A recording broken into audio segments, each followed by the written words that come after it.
जय श्री राम, जय बाबा नीम करोली जी की। यार देखो, आप लोग एक शिकायत करते रहते हो कि बाबा हमारी सुनते नहीं हैं, बाबा हमारी मदद नहीं करते। अब बाबा मदद कैसे करें? आप बाबा की कथाएं नहीं सुनते, आप बाबा की भक्ति भरी दिव्य कथाएं नहीं सुनते। जब भी मैं कथाएं लेके आता हूँ आप लोग स्किप करके छोड़ देते हो, वीडियो प्ले करते हो और उसके बाद छोड़ देते हो। जब तक आप बाबा से जुड़ोगे नहीं, जब तक आप बाबा की भक्ति को समझोगे नहीं, जब तक आपके मन में बाबा के प्रति भाव होगा नहीं, तो बाबा से कनेक्ट कैसे होगे? अरे बाबा तो आपकी बच्चों की फीस तक जमा करने चले जाते थे। बाबा तो आखिरी दम तक, जब व्यक्ति मर रहा होता था तब भी उसको मोक्ष धाम, परम धाम को भेज देते थे। ऐसी 2 कहानियां हैं आज हमारे पास। अगर आप देखना चाहो तो मैं आपको सुनाऊं, लेकिन उससे पहले आप सब्सक्राइब कर लीजिए चैनल को। देखिए हुआ क्या कि लखनऊ में एक बाबा के बहुत बड़े भक्त रहा करते थे। उनका नाम था एम.बी. लाल।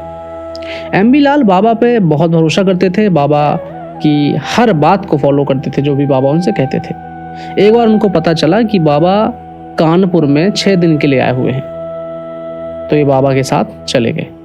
6 दिन तक बाबा के साथ रहे।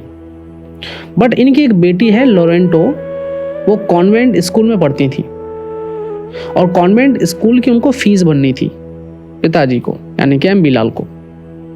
अब बाबा के साथ 6 दिन तक हैं, लेकिन मन में एक चिंता भी सता रही है कि मुझे बेटी की फीस भरनी है। अगर फीस जमा नहीं कर पाया तो बेटी की परीक्षा कैसे होगी, ये चिंता उनको सता रही है।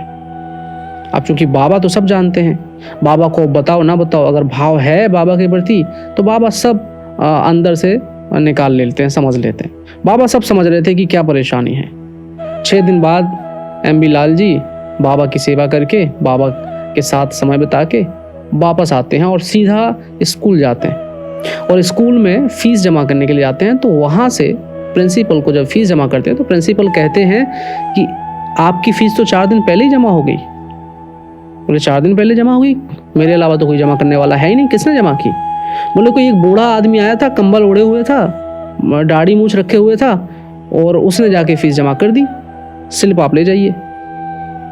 एम.बी. लाल जी बड़े इमोशनल हो गए और उनको कहा अब रिसीव्ड आप ही रखिए, और मैं चला।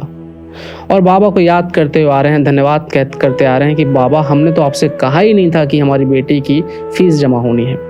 बट वो मन में सोच रहे थे जब बाबा के साथ थे, तो बाबा ने उनके बेटी की फीस जमा कर दी। बाबा तो सब कुछ जानते हैं, बाबा तो सब कुछ करते हैं। ऐसी एक और घटना है, अगर रुकोगे तो सुनाऊंगा, बट एक और मैं चीज़ आपको बता देता हूँ कि बाबा की कथाएं आपके जीवन में बाबा के प्रति भक्ति पैदा करती हैं, और वो भक्ति आपको बाबा की कृपा प्राप्त करती है। अगर सुनना चाहते हो तो सब्सक्राइब कर दो, बेल आइकन पे बटन पे भी क्लिक कर दो। एक बार बाबा कैंची धाम में थे और आराम कर रहे थे। रात्रि का भोजन करके सो गए। रात्रि में करीब 2 बजे बाबा की नींद खुली अचानक और सभी लोगों को जगा दिया। सभी लोगों को जगाया, कहा भूख लग रही है, खाना बनाओ, और ये खाना बनना है, आज वो डिफरेंट खाना बनेगा। भक्त लोगों ने कहा बाबा आप तो अभी खाना खा के ही सोए थे और कभी ऐसा हुआ नहीं कि आप रात्रि में 2 बजे खाना खा रहे हो, और ये तो आपके नियमों के विरुद्ध है।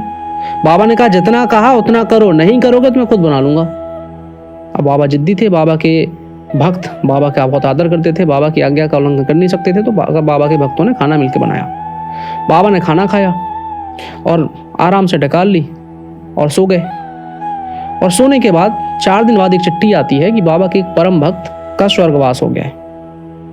जब चिट्ठी आई तो बाबा ने के भक्तों ने बाबा को बताया। बाबा ने कहा मैंने रात्रि में उस दिन खाना इसलिए बनवाया था कि हमारा प्रिय भक्त जब अपनी आखिरी सांस ले रहा था तो उसके दिमाग में, उसके मन में एक स्पेशल विशेष भोजन करने की इच्छा थी कि अगर मैं उनकी इच्छा पूरी नहीं करता तो उनको इसी लोक में भटकना पड़ता। इसीलिए मैंने उसके मन वांछित भोजन का ग्रहण करके, प्राप्त करके उसको परम लोक भेज दिया है। कोई एक इच्छा, आखिरी इच्छा भी आपकी रह जाती है ना इस दुनिया में, आखिरी इच्छा भी अगर आपकी है तो भी बाबा पूरी कर देते हैं। आपको बाबा के प्रति समर्पण होना है, बाबा के प्रति भाव दिखाना है, बट आप तो ऐसा करोगे नहीं। आप हर वो काम करोगे जो बाबा को नहीं पसंद, और फिर कहोगे बाबा हमारी सुनते नहीं, बाबा हमारी मानते नहीं, बाबा हमारी मदद नहीं करते। बाबा तो उस हर इंसान की मदद करते हैं जिन्होंने बाबा का 1-2 बार ही नाम लिया हो, बट उसके मन में बाबा के प्रति भाव हो। आज के लिए 2 कहानियां ही काफ़ी हैं। फिर मिलेंगे अगले दिन किसी और स्पेशल कथा को लेके जो बाबा के चमत्कारों को दर्शाती है। और ये कथाएं, ये दिव्य गाथाएं हमें बाबा से जोड़ती हैं। इसीलिए हम कहते हैं कि बाबा की कथाओं को जरूर सुनना चाहिए।